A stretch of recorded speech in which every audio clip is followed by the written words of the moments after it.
I won't forget that morning, not if I live to be 100. I counted the men as they marched out of the yard.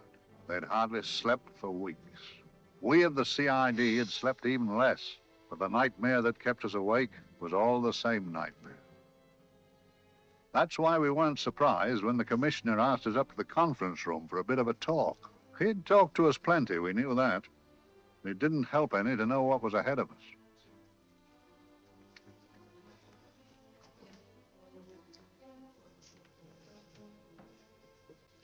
Must we have that window open, Gregson? Oh, shut it if you want to.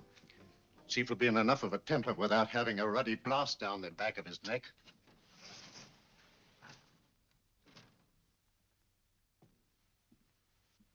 Gentlemen, the commissioner. Stuffy in here.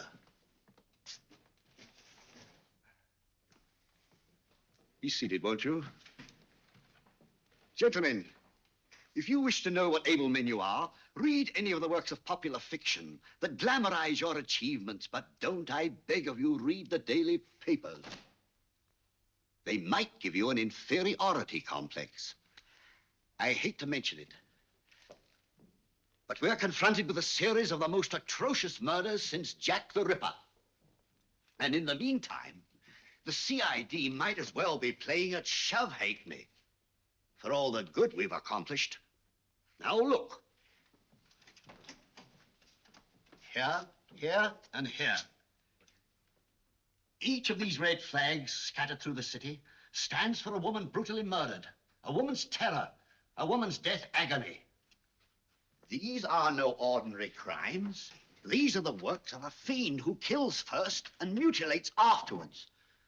A ghoul who hacks off a part of his victim body and carries it away with him, a loathsome souvenir of his butchery. 3 women murdered so far, and you haven't turned in one clue. You haven't given me one lead. Here you sit and wait for news of a 4th victim, with your arms folded.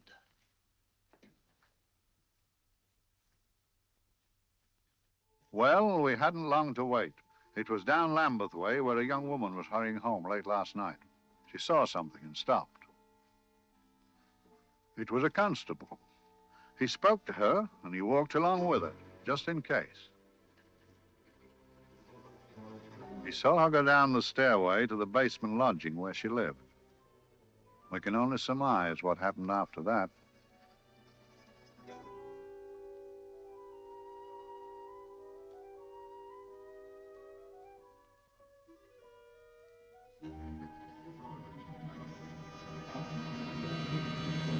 Well, I put my pride in my pocket and went to see the man who'd so often helped out Inspector Lestrade and myself in the past, Mr. Sherlock Holmes.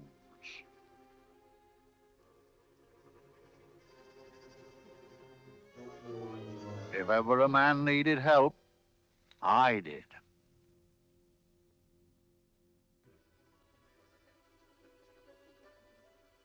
This makes 4, Inspector. 4 defenseless women here in the heart of London. And everyone with the right forefinger hacked off. Not hacked, Inspector Gregson. Cleanly, expertly severed. The work of a skilled surgeon. That's our only clue. Much about the age of my sister's girl. Is there no way of stopping this, Mr. Holmes? Yes. There's a way, somehow. The fiend that did this. I promise. I promise. We've nothing to go on. That's the rotten part of it. We can't get far without knowing the motive. Well, at least we know what the motives were not. It wasn't robbery, nor passion, thanks be, nor yet vengeance. Because they all came of totally unrelated families. Steady, Inspector, steady. Sorry, Mr. Holmes. I don't turn a hair when it's a bloke that can look after himself. A little slip of a thing like that. Yes, it's horrible. Come on, let's get a drink.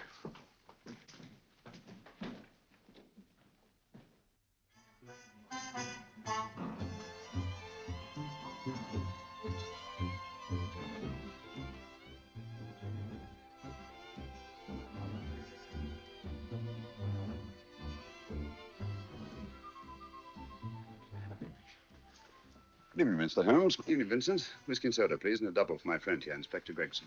There you go, sir. Make mine Irish. Decent of you to give me a hand with this thing, Mr. Holmes. Always a pleasure to be of help to Scotland Yard, Inspector. Little out of my line. Looking for a maniac who murders just for the fun of it. Or perhaps just to get a human finger.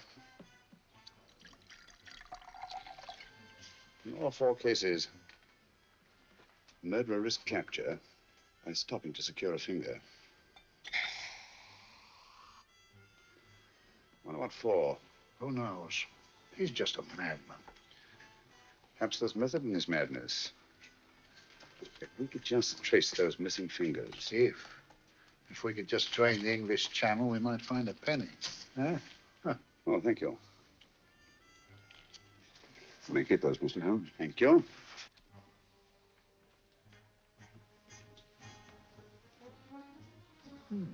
Sir George Fenwick, isn't it? Yes. That his daughter with him. Don't be so naive, Inspector.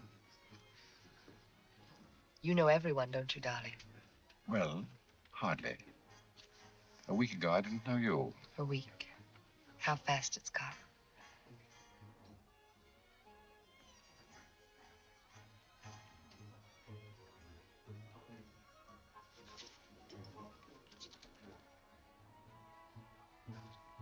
I collect these things. How very quaint of you. Shall we go? Yes.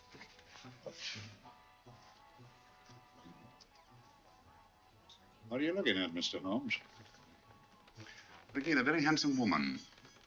Not fond of the purple, but giving an excellent imitation. Would you like to come to my flat for a nightcap? Lovely idea. Yes, isn't it?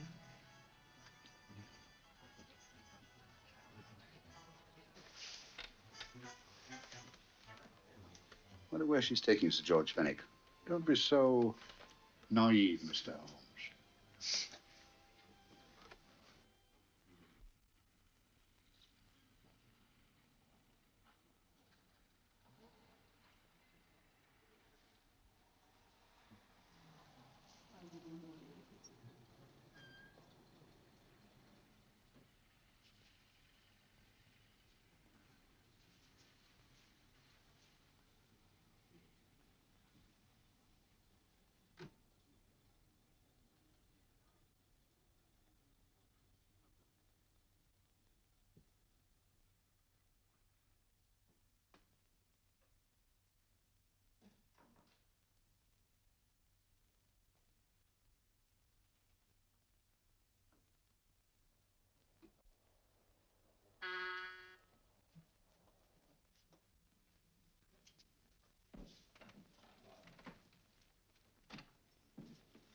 Good evening, Mum. Hello, Grandon. Any messages? No, Mum. Thank you. Drinks, Grandon. One of your nice surprises. Yes, Mum. I say, you don't mean that... Grandon's a marvel, aren't you, Grandon? Yes, Mum. You wouldn't believe the things she can do. Ah, charming place. Delightful. Really? Do you think so? I'm so glad. Do sit down. Do you mind? Do I mind? What a question. I don't mind anything, really. Except not being with you. Now, you really don't want me to believe that, do you? Not too seriously. Good. We're both quite grown up, aren't we? Quite.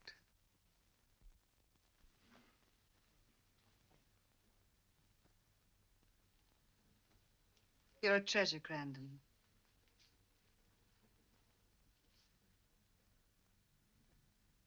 And lower the lights a little as you leave.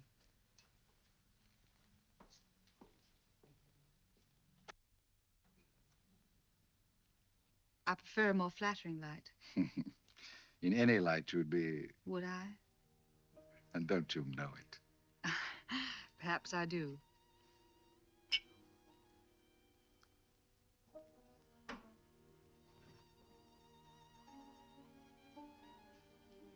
Oh, that priceless woman. You wouldn't believe it, but she's absurdly romantic. She loves dreamy music, and she thinks that we... But we do, don't we? Do we? Well, it's rather soothing, restful. Yes.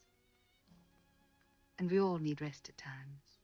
like tired children who've played too long. You've played with wooden soldiers, I suppose. Funny. Hadn't thought of that for years. Toy boats were my special joy. Anything I could set afloat anywhere.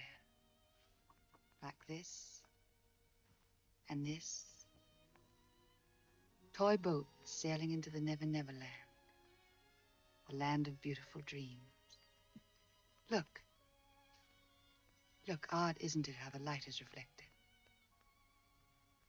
Little specks of light that move and move. Like stars on a slowly moving stream. You know, Holmes, I'm very sensitive to atmosphere. No? Yes, I can tell by the feel of this room there's been a murder committed here. It may interest you to know, my dear fellow, it was the other side of that door at the foot of the stairs that the poor girl was murdered. If only I could find it. Find what? The one thing these unfortunate victims have in common that might give us a motive for these murders. There must be something. Another Jack the Ripper, if you ask me, a homicidal maniac. No, Watson. In the case of Jack the Ripper, there was one thing in common. His victims were all from one walk of life, living in the same section of the city. In this case, the murderer chooses his victims from all walks of life and from different sections of the city. No, my dear fellow, this is not the work of a homicidal maniac. It's something infinitely more sinister. Give me the creeps. What on earth are you talking about?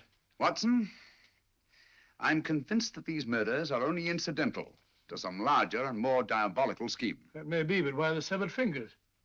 The answer to that question, my dear fellow, is our only hope of solving these mysteries. Dear sister, I am so happy. I had such a lovely holiday at Brighton with you and Alf. And I'm looking forward to being with you again. Poor little thing. Sort of raises a lump in your throat. I can picture her sitting here happily writing this letter. And a lot bit realizing that she's shortly going to her death. Hello? Gregson. Oh, there you are, Mr. Holmes. I've been looking for you everywhere. What's happened? Murder in Edgware Road, not half an hour ago. Woman? Yes. And the right forefinger cut off clean.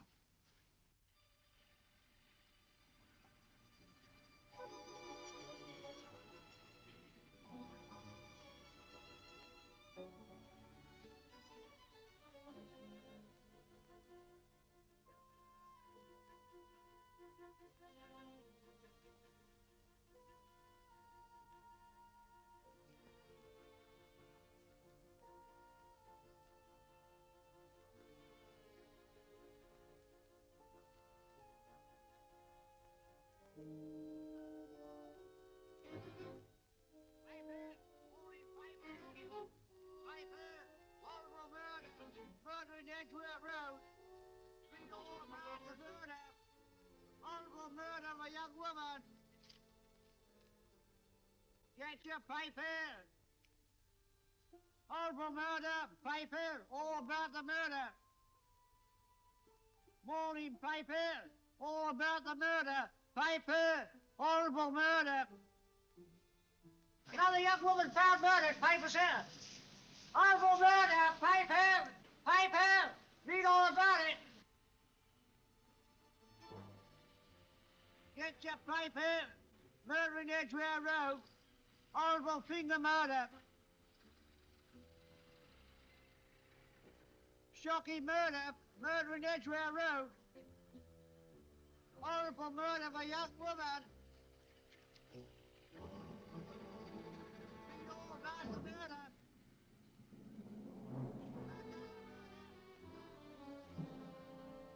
Only fancy, Mum. There's been another of those horrible murders. Dear, dear, how shocking. Yes, Mum. I really don't feel quite safe here myself. Oh, dear.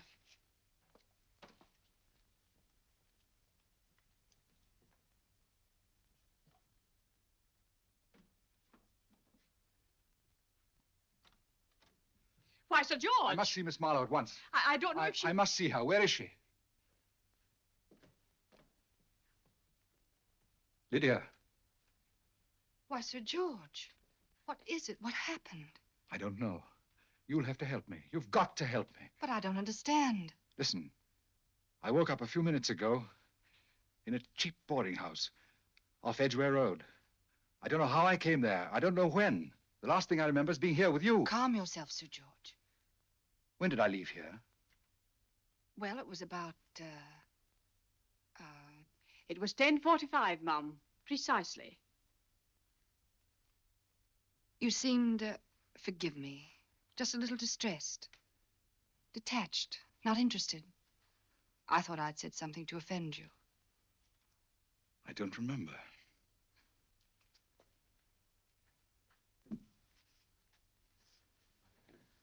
I can't remember. Tell me, has this happened to you before? Before? Well, there is such a thing as amnesia, you know. If it was 10:45 when I left you, it was 9 this morning when I woke. Over 10 hours lost. 10 hours that I can't account for. And in my pocket when I woke, I found... Yeah, in my pocket. That isn't... Oh, it's not for you, of course. It can't be. Excuse me, Mum, but there's a man asking to see the gentleman. Send him away. Yes, Mum. No, please. I'll see him.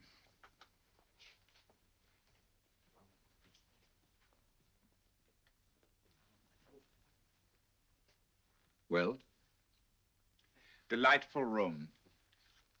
Not much like the place you woke up in this morning. You followed me here? Yes. Are you a detective? Oh, no. Quite the contrary. Don't be afraid, Sir George. You know my name? Oh, yes. A very old and highly honored name. And being the bearer of such a name, and also a very wealthy man, I thought you might care to possess yourself this trifle. Rather than let it fall into the hands of the police. 'Tis yours, if I'm not mistaken. The initials, GF. Where did you get this? It came out of your pocket. I saw it fall, but you never noticed. You were very busy, bending over something with a knife. Then you put something in your pocket.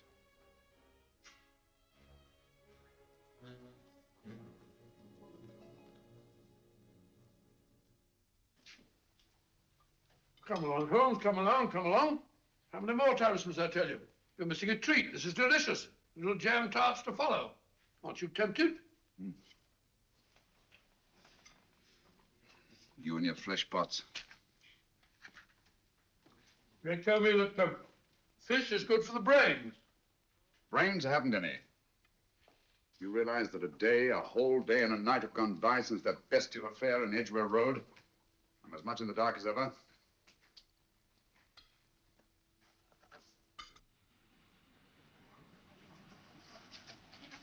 Hello, here comes a client, unless I'm very much mistaken.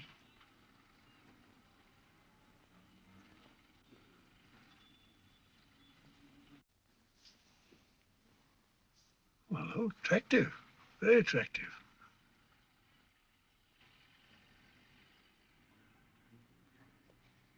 Obviously, she left home under the stress of some very great emotion. How do you know that? She isn't wearing any gloves. A startling omission in a young lady of fashion. Oh, she didn't put her coat on. Open car, too.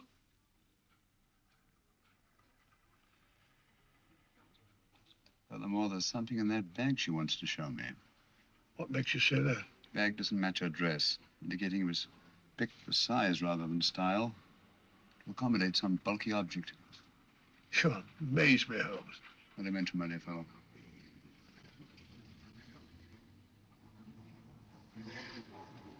Well, that's interesting. What is? That cab, turning at the empty house. Wonder why he followed her here. Oh, wouldn't you? Quite possibly, with the glasses.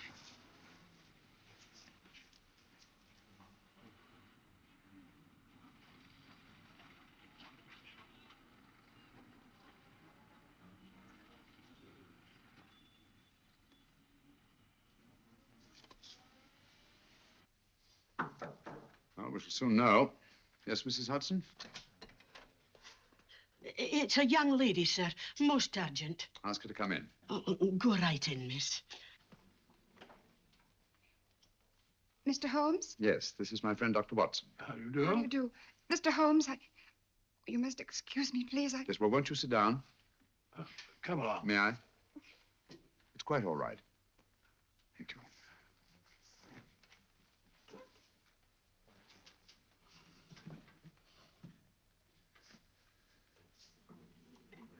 Now, try to control yourself, Miss Fenwick. You're with friends. You know my name? No magic, I assure you. I've often seen your picture. You're the daughter of Sir George Fenwick, aren't you? Yes. It's about my father that I... What about your father, Miss Fenwick? Oh, I don't know what to do. He's always been the nicest, dearest person. Only since Mother died. Yes, we do. We know. So I didn't think anything of it when he was away all night before last. But he didn't come home until yesterday at tea time. Didn't come in for dinner at all. Just paced up and down in the library hour after hour. I begged him to let me in, but he wouldn't. Steady, steady. Now, take your time. I couldn't sleep a wink last night. Then I started hearing things. Hearing things? What sort of things? I heard someone in the garden underneath my window. Then I saw a figure moving down the garden path. And I recognized my father. Stealing through his own garden like a thief.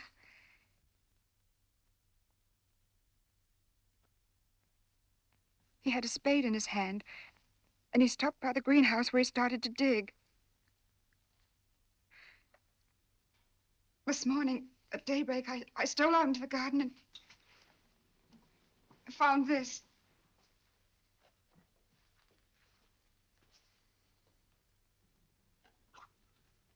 A finger. A human finger. Bring up Scotland Yard, Willie Watson. Ask them to get hold of Inspector Gregson and tell him to meet us at once at George Fenwick's house, Kingston. Operator, get me Scotland Yard quick. Where's my father, Norris? He's still in the library, miss. Thank you. We'll see him right away. Will you come with me, please? Thank you. I got your message, Mr. Holmes. Yes, indeed. Dad, may I come in? Dad. That's funny. He doesn't answer. You mind? Please do. Thank you. Watson, quick.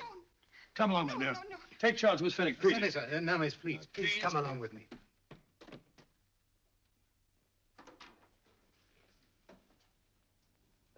Dead? Yes. What do you make of it, Doctor? Shot in the back between the second and third ribs. The bullet undoubtedly had penetrated the heart. Look at the powder marks on his coat. I was afraid of this. What do you mean? Don't you remember the man in the cab who followed Miss Fenwick to Baker Street? Well, you don't think he had anything to do with it, do I you? think it's reasonable to assume that he tipped off someone that I'd been sent for. Sir George has obviously been murdered to keep him from telling me what he knew. What was the weapon used? Small caliber revolver, point blank range by the look of the wound. The murderer came in through those French windows. The mud from the garden he brought in on his boots. Sir George must have surprised the intruder. Passed the room to him here. What follows, we can't tell. But from the location of the wound, I'd say that he turned his back for a moment, and as he turned, the muzzle of the revolver was placed between his ribs and one muffled shot fired. And you mean to say he kept on going, even after he was shot? There's no doubt about it. Look there. The trail of blood leads us back to the desk. Something Sir George was after. Something. I know. He was trying to summon help, poor chap. I don't think so, Watson. There's the bell pull by the fireplace. No, you'll notice from the trail of blood that Sir George made straight for this desk here. I wonder, there was something he was desperately anxious to get. Hello. His right hand's clenched. That's perfectly natural. Death agony. The left hand lies open. Why only one hand clenched in the death agony? The right hand, the hand nearest the desk. Please note that. If Sir George took something off this desk, something so important that he spilled his last drop of blood to get it, I want to know what it is.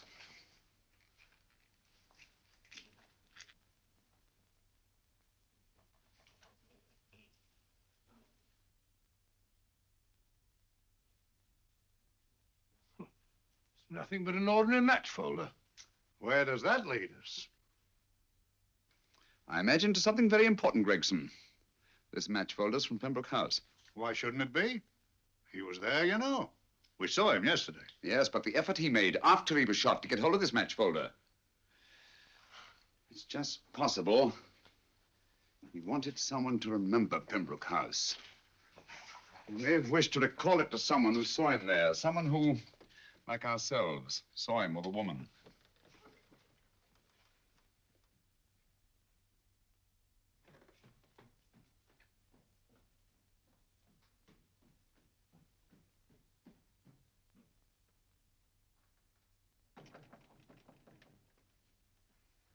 Come in. Oh, Dr. Watson, this came by hand for Mr. Holmes not 10 minutes ago. Thank you, Mrs. Hudson. That would be the report from Mr. George's bank. Report from Sir George. Oh, really? Don't you remember his daughter told us that he'd just closed his account? Had it looked into at once.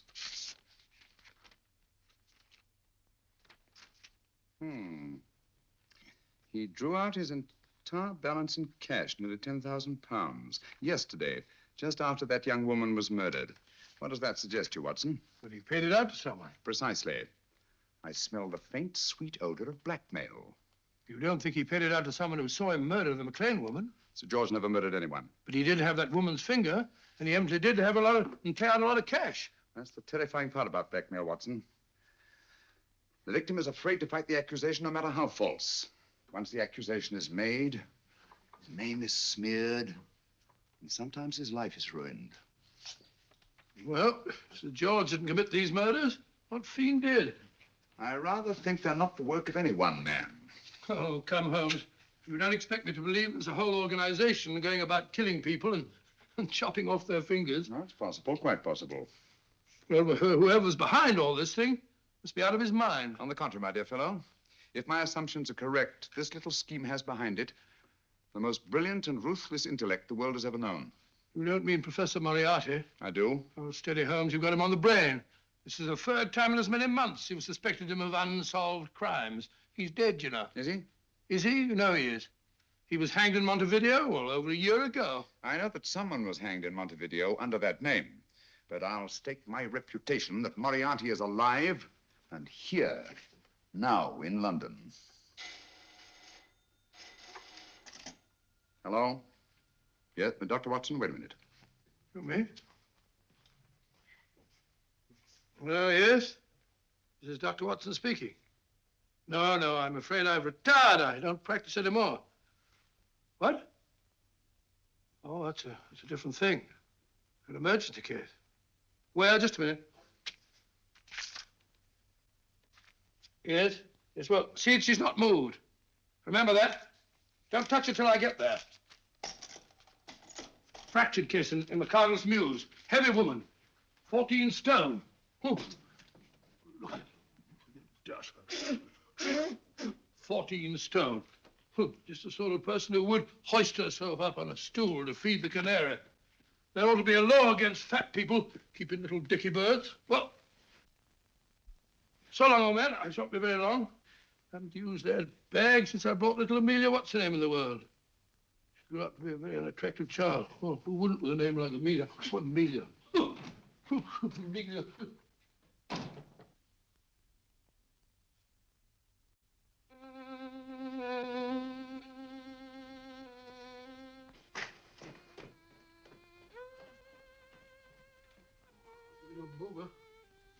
People are so stupid about accidents.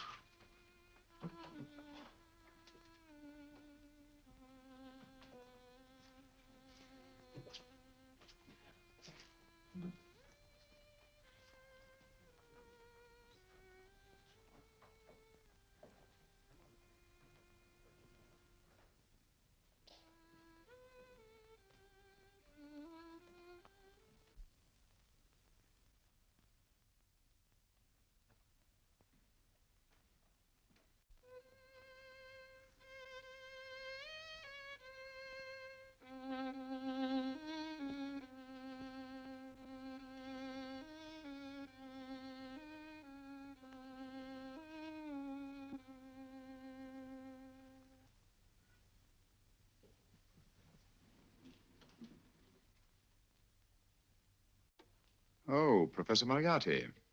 Not that I wish to appear inquisitive, but to what am I indebted for the pleasure of this visit? Scotland Yard will be interested. It's very convenient for me to have Scotland Yard think that I'm still dead in Montevideo. I never dreamed of fooling you. Thank you. The thought occurs to me, Mr. Holmes, that there are some advantages in living within the law. You are very comfortably fixed here, aren't you? As I get on in life, the little comforts appeal to me more and more. Oh, I beg your pardon. Won't you sit down? Thank you.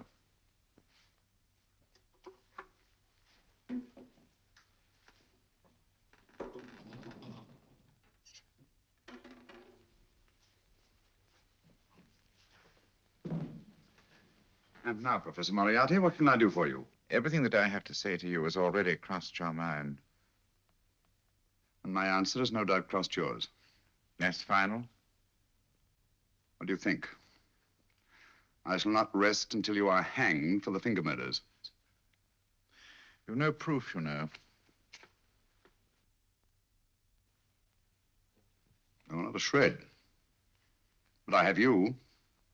I could turn you over to the police here and now. You could. But if you did, you'd never see Dr. Watson again.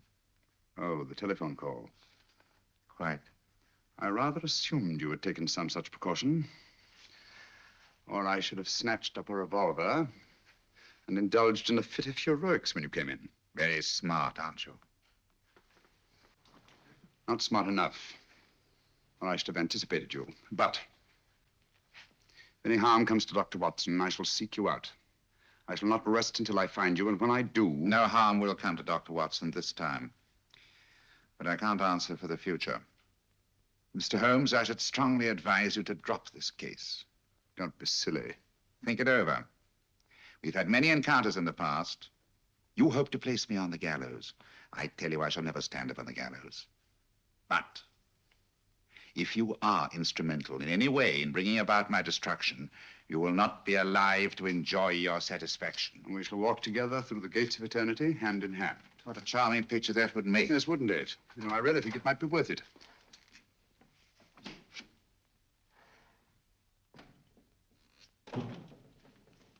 Shoelaces, Governor? Tuppence a pair.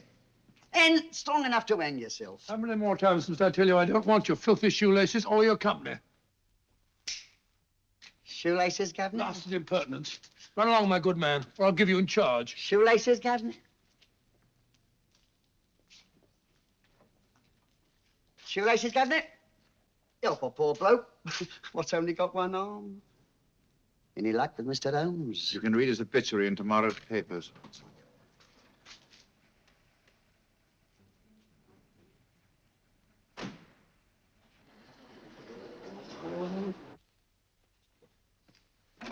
Oh, there you are, Watson. Come in. I was, just going out to look for you. Look for me what for? Suppose you don't think I know my way about. Well, you're right, I don't. Blast all practical jokers anyhow. Know where I've been? On a wild goose chase. Exactly. There's no such number in McCardle's Muse. Some fool's idea of a joke. Did you see anyone? No, nobody especially. Only a whining old idiot selling bootlaces. Persistent beggar, wasn't he? Stuck to you like grim death. Huh? How do you know? And finally left you for someone who looked like better pickings. Someone, my dear Watson, was Professor Moriarty himself. What? He's just called on me. Moriarty here and you let him go? But you must be out of your mind. Why? Well, he bluffed me into believing that he was holding a friend of mine as hostage. Friend of yours who? Oh, nobody very important, just a fat, lazy fellow. Medical man, I believe. Medical man? Do I know him? Yes, I think you do. A fellow by the name of Watson. Watson, never heard. Who, me? I'm afraid so, old fellow. Your street hawker's job was to do away with you in a certain contingency. And you let Moriarty go? Because of me? I had no choice. I can't afford to lose you, old fellow. Well, it's very decent of the old chap, I must say, but... well, I wish you'd nabbed him. We shall, never fear. I know the motive for the finger murders. All I have to find out now is the method used with the blackmail victims. Method? Yes. How does Moriarty get them to the scene of the crime? How does he plant those severed fingers on them? And how does he scare them into believing that they may have committed those atrocious murders themselves? Curious.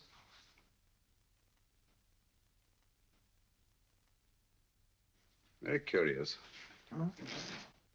Curious? What's curious? That window in the empty house across the street. First floor front. Well, what's wrong with it? It's open. Why shouldn't it be open? Well, it wasn't open half an hour ago. I'll stake my life on that. Well, it's not our business. Let it stay open. I wonder if you'd go over, old fellow, and see what's the matter. Oh, trespassing. It's against the law. Very well, I'll go myself. Oh, well, if you're going to put it like that, ridiculous waste of time. Doing about shutting windows at this hour of the night. Yeah, you better take this torch. Well, take what? Dignified job for a doctor. Dr. Watson, the torchbearer. And what do you propose to do? Sit in a comfortable chair, I suppose, and read a good book? That's a very good idea. Yes, very good idea. While I play night watchman, you have a nice read. Mm-hmm. Good night. Have a good time. Have a good time. What do you mean, have a good time?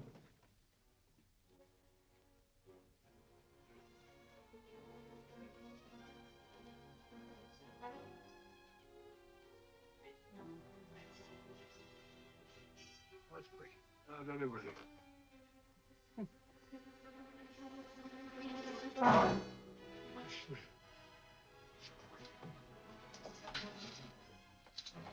What on earth's this for? Oh, umbrella stand. Pretty little thing to keep about the house. Must have been a pet.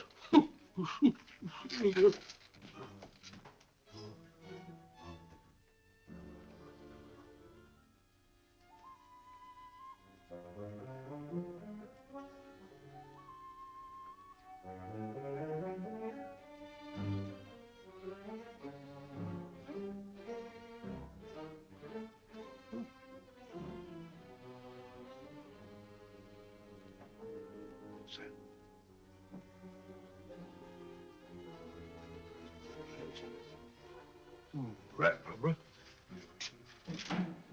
This used to be a dog.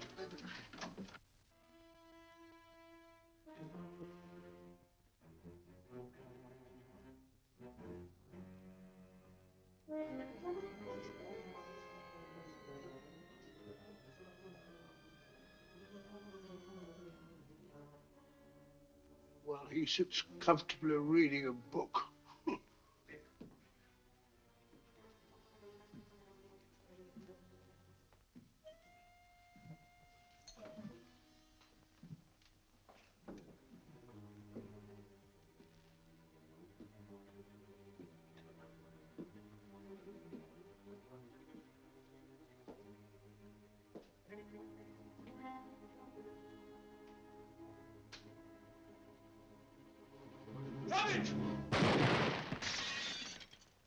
He killed Holmes! He killed Sherlock! Watson. You? But I saw him shoot you a second ago. Not me, my dear fellow. Merely the bust of Julius Caesar. Incidentally, you may have noticed that all through the ages, prominent men have prominent noses. Oh, I'm afraid we're in for terrible trouble again with Mrs. Hudson. Window smashed, plaster all over the floor. Get up, you.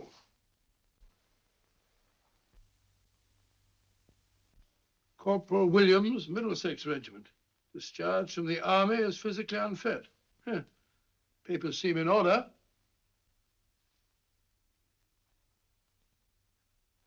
Now, Corporal Williams, you've seen service in the Far East, haven't you? The East? I thought so. Look at his complexion, Watson. Yellow as saffron. He's been taking atabrine. Cure for malaria. Sniper, aren't you? Sniper. Hmm. Why did you try to kill me? I had to kill him. I had to. Oh, snap out of it. Stop it, Watson. He's shamming. No, he isn't. Who told you to kill me? She told me. She told you? She told me I couldn't miss. Well, luckily you did miss, you murderer. He isn't a murderer, Watson. Listen, Corporal Williams. She told you you had to do it, didn't she? I had to do it. I've got it, Watson, I've got it. Got what? The method used in the finger murders. Well, what is it? Hypnotism, my dear fellow, hypnotism. And it wasn't against his nature. That's the devilish part of it. They picked a man for their purpose whose job was sniping. Who are they? Professor Moriarty and his finger murderers. Williams spoke of a woman. I think you'll find that she asked him home tonight for a drink. Nice quiet rooms, soft lights, music. You got it all pat, Mr. Holmes. What's the lady look like? Oh, up 30, nice figure, blonde, lustrous eyes. Oh, really? Got a phone number? Oh, so? Williams will give us her address. Look after him, Gregson. Don't let anyone come near him. He's our key witness in the finger murders. Well, I hope you're guessing right, Mr. Holmes. Get up, Williams. Now, go with Inspector Gregson anywhere he tells you. Come on. Yeah. Ring me as soon as he comes to himself, will you? I will. Good night, gentlemen. Good night. Well, if you believe that fellow Williams was hypnotized, I suppose you think Sir George Fenwick was hypnotized too. Yes, I'm quite sure of it. Have a cup of tea? Thanks, old boy. Nothing to eat. Well, why didn't these people make Sir George do the murder himself? Because they didn't want to get him hanged. They wanted to blackmail him. Well, who do you think the actual murderer is? One of Moriarty's gang. A diabolically simple technique. Kill a woman. Yes. But why cut off the fingers? My dear fellow, don't you understand? The severed finger is what links the blackmail victim to the murder. He wakes, finds the grisly thing in his pocket. Doesn't know how it got there. He's no idea that he's been hypnotized. For all he knows, he may have committed the atrocious crime during some dreadful lapse of sanity. In that state, when he's utterly demoralized, the blackmailers take over. Is that it? Undoubtedly. You see, they swear that they saw him commit the murder. And being human, the victim will pay anything rather than stand trial on a charge that will make his very name loathsome. Oh, it all fits in if you believe in hypnotism. The only possible explanation. You think the hypnotist is that woman with the blonde hair and the lustrous eyes, the woman you invented? I didn't invent her. I saw her. What on earth are you talking about? That woman, my dear Watson, was with Sir George when he left Pembroke House. I saw her there. I shall see her again, and Williams will lead me to her. That's why it's so important to keep him safe. He will identify her.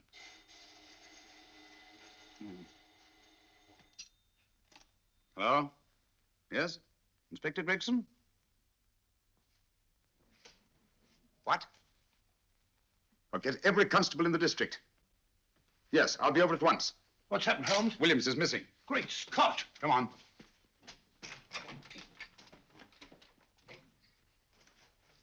Lorry crashed into Gregson's car. During the confusion, Williams disappeared. Escaped, eh? No, kidnapped. To keep him from talking when he came to. You don't think that Moriarty... Moriarty? Anything is possible.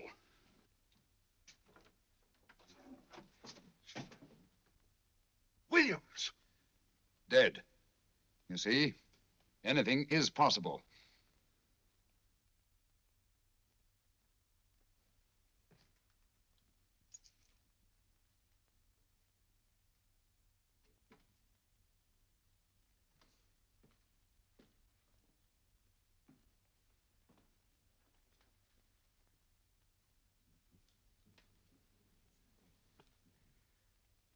Oh, good morning, Professor Moriarty.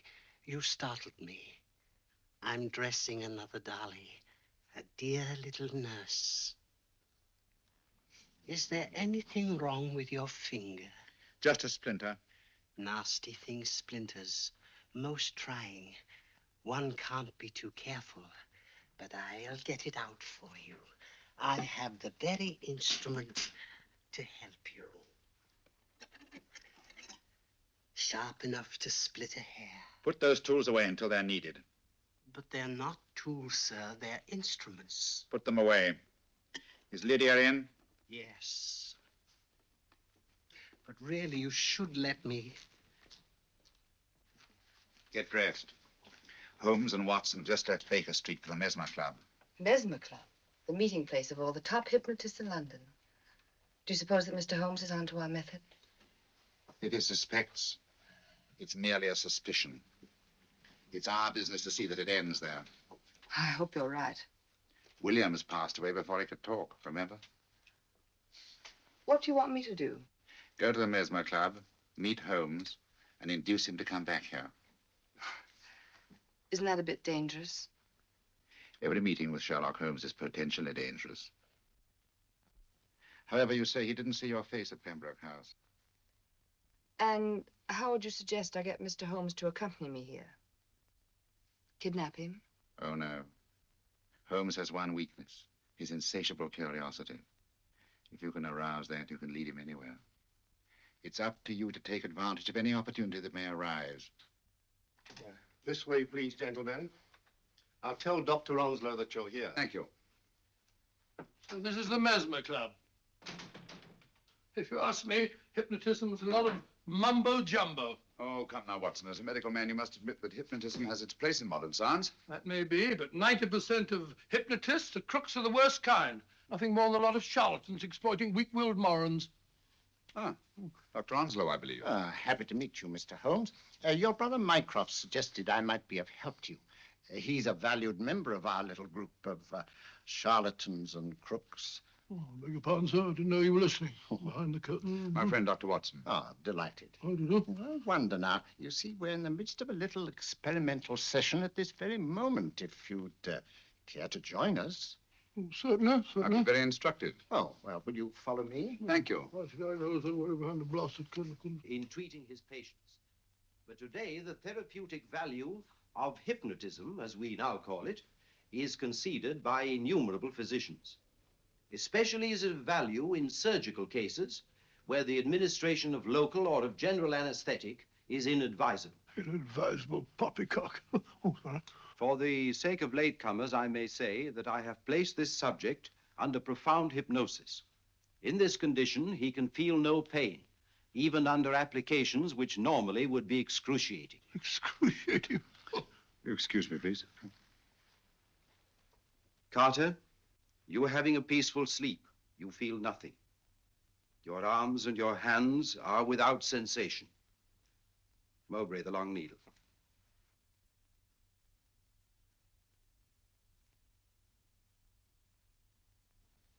Carter, give me your right hand.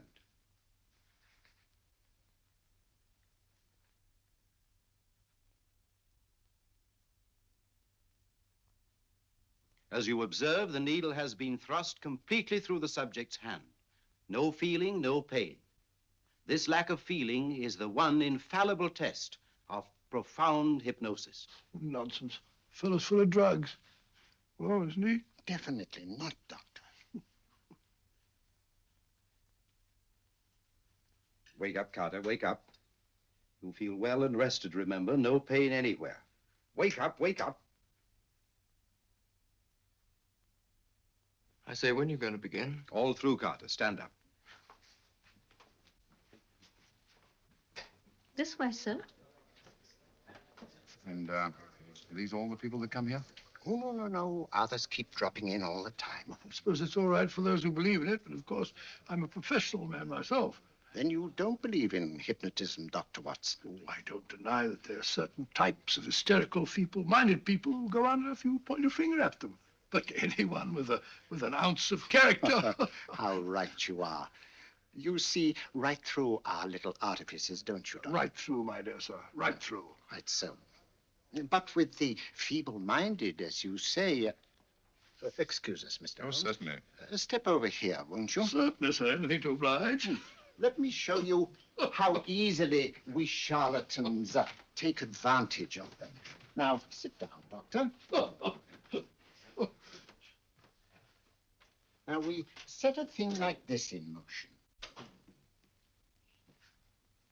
It's wonderful, the attraction on the feeble-minded, of course. The continuous motion, if they just let themselves follow it. Of course, you could stare at it till doomsday, Dr. Watson, with no effect at all. Still, it might make you a little drowsy, like the white ribbon of road at night when you're driving. The rhythm is smooth, unbroken, and the road goes on and on, round and round, always the same, winding and winding. And you're drowsy, you're tired. Let the road come into you, as it were. The long road, the smooth road, the road to sleep. Sleep.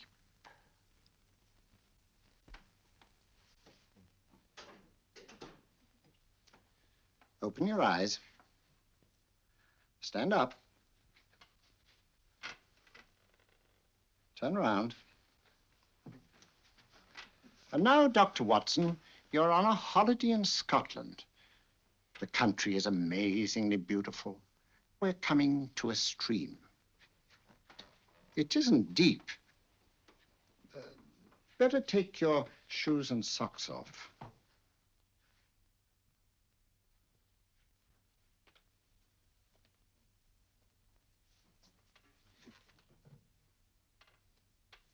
Roll up your trouser.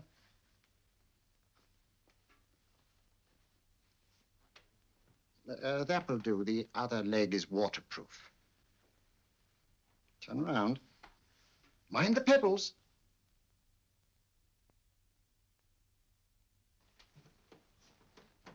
Sit down.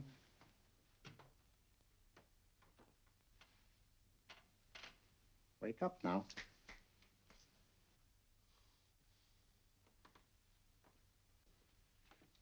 There, I see. What did I tell you? It didn't work with me. Why, nobody with an ounce of character.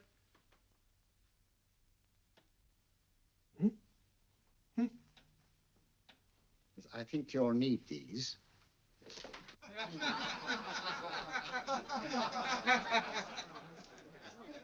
Sorry to laugh at. Watson, she's here.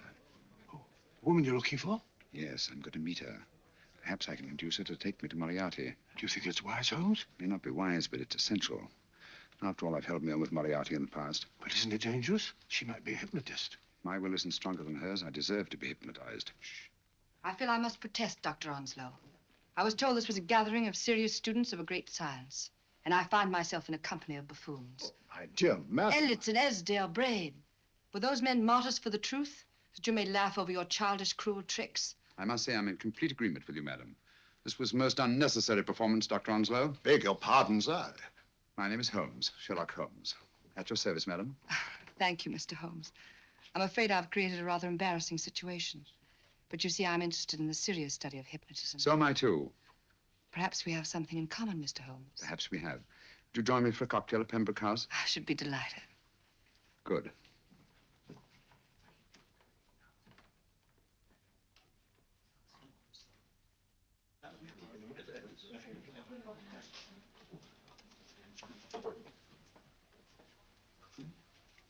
Thank you. I didn't know there was such a pleasant place in London. It was so nice of you to suggest our coming here. I thought a little pick-me-up would do us good. You mean you thought I looked... I like the way you look. Thank you. I suppose I did lose my head a little at the Mesmer Club. But you see, hypnotism is almost a religion with me. I know so well what it can do to help, heal. And I can't bear to see it used for trivial purposes. I know very little about it. That's why I went to the Mesmer Club. You see, I'm rather puzzled just now with the case that I'm working on. How fascinating. Tell me about it. It's the murder of Sir George Fenwick. Fenwick? Who's he?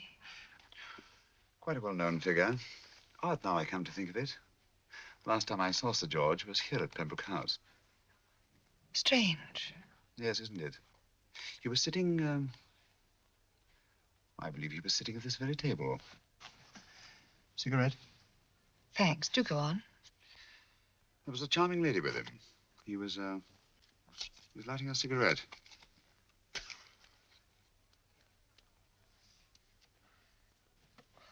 Charming. Did you see her face? No worse luck. Merely her back. How unenterprising of you. Yes, wasn't it? Afraid I'm getting a little older. I shouldn't say so. That's nice of you. Still, the first time in my life, I've got hold of a case that's beyond me. I'm actually losing sleep over it. You know, Mr. Holmes, I believe I could help you. Really? I should be very grateful. You're amused. Oh, merely skeptical. How would you go about it? I've used hypnotism more than once in healing. Not for profit. I'm not a professional. But I do think I could help you. If you'd care to... I can't think of a pleasanter experience.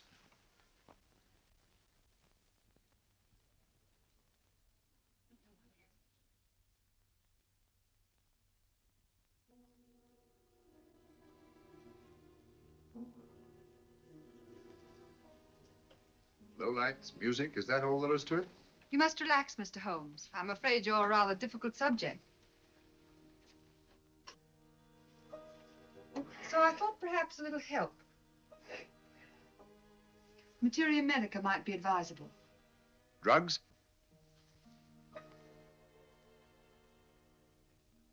No, I'd rather not, if you don't mind. As a matter of fact, I'd rather not myself. But Schrenk-Notzing, he practiced in Munich, you know. Believed it the best means for difficult subjects. Do you mind? Well, as a matter of fact, I don't approve of sedatives. Just as you wish. We don't have to go on with this at all, you know. Wait a minute. Wait a minute. All right. I'll take a chance. It's really quite harmless. What is it? Cannabis japonica, an oriental soporific. You need water.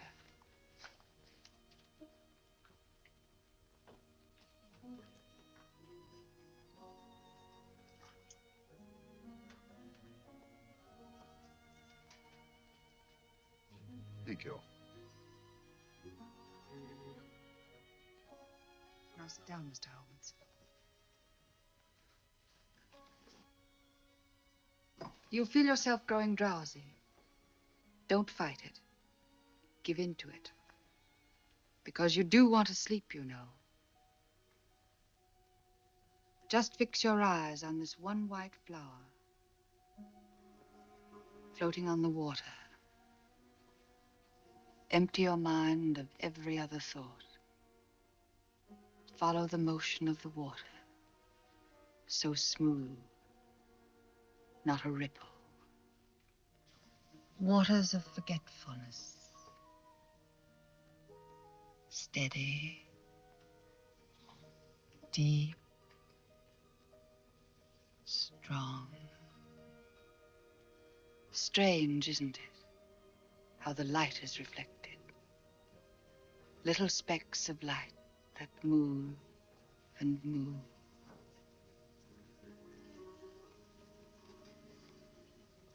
It's restful here. It's peaceful. It's friendly. And you're very close to finding what you're looking for.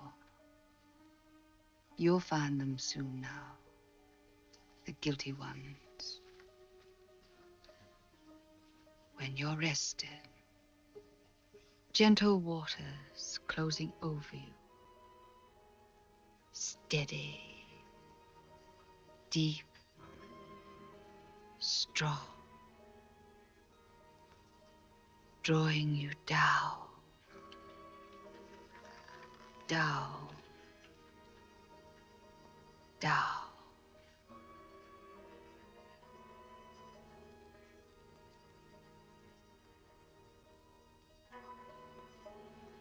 Sleep.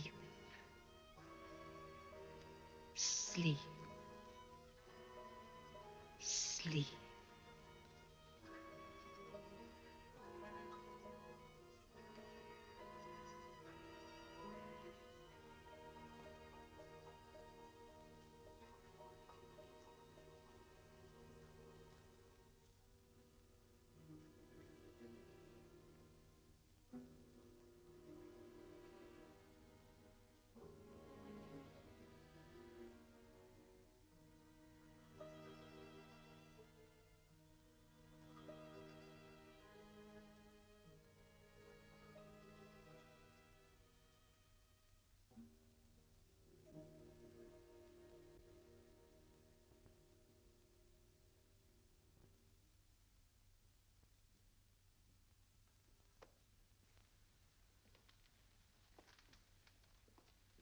Here he is, Professor Moriarty. Stand up, Mr. Holmes.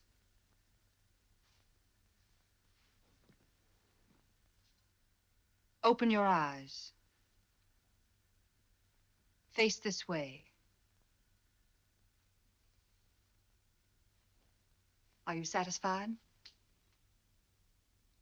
We are dealing with a clever man. He may be shamming.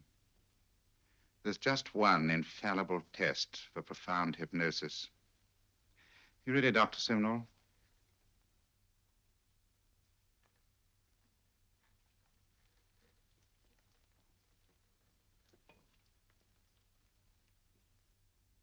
That will do, Doctor. He couldn't fake insensibility to the knife. I congratulate you, Lydia. Turn round, Mr. Holmes. Now walk to the desk.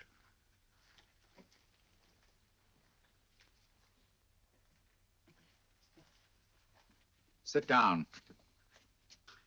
Take that pen and write what I tell you to write. I have at last found a case which I cannot solve.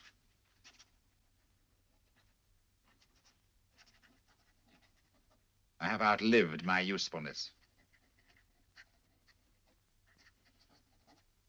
Therefore, I have decided to end my life.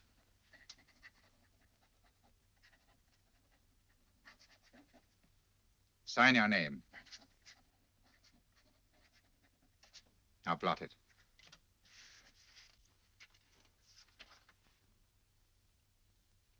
Fold it up. And put it in your pocket. Come, Mr. Sherlock Holmes. Go out onto the terrace. But it won't look like suicide, sir. I'm sorry, but Mr. Holmes' injuries must all be self-inflicted. Let's walk a little, Mr. Holmes. It's so pleasant here in the garden. Just step up here onto the terrace. It's a nice, broad terrace. Now turn to the left. Walk slowly to the end of the terrace.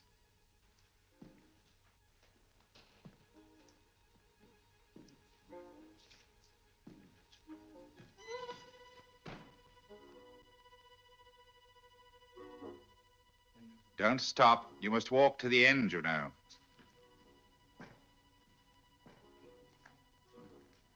The end leads to an open doorway. You can pass through it in perfect safety. In the room beyond the doorway, you'll find what you've been looking for. Must you drag this on? This is the moment I've been anticipating for a long time, my dear. Go on, Mr. Holmes.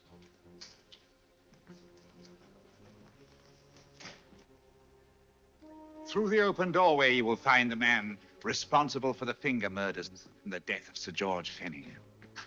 Professor Moriarty. Holmes! Stand still. What a beautiful view, Watson. I'm quite enjoying it. No, you're not. You're hypnotized. You're under a spell. Stand still. Don't move. Steady, Holmes. Steady does it. Stand perfectly still where you are. Nonsense, Watson. You don't know what you're doing. Of course I know what I'm doing. You mean you're not hypnotized? Certainly not. Then get off the wall, you idiot. Oh, look out! Holmes! Dear fellow. What were you doing up there? Holding the fort until you arrived. What kept you? Well, I ran into a spot of trouble on my way to Scotland Yard. I was arrested for exceeding the speed limit. Your luck seems to hold, Mr. Holmes. I'd hardly call it luck, Professor. You see, I substituted a drug of my own for the one that this dear lady pressed on me. You are clever, aren't you? A drug that, although it leaves the subject conscious, renders him quite insensitive to pain. That accounted for my lack of reaction to Dr. Simnel's knife. Well, Gregson, quite an impressive haul. Even Inspector Lestrade himself couldn't have done any better. Thanks, Mr. Holmes. Take him away. All right, put her in the van. I was right, Mr. Holmes. You are a difficult subject. Thank you. And now, Professor, our score is settled. Au revoir until I see you on the gallows. The rope has not been made that'll go around my neck. Come on.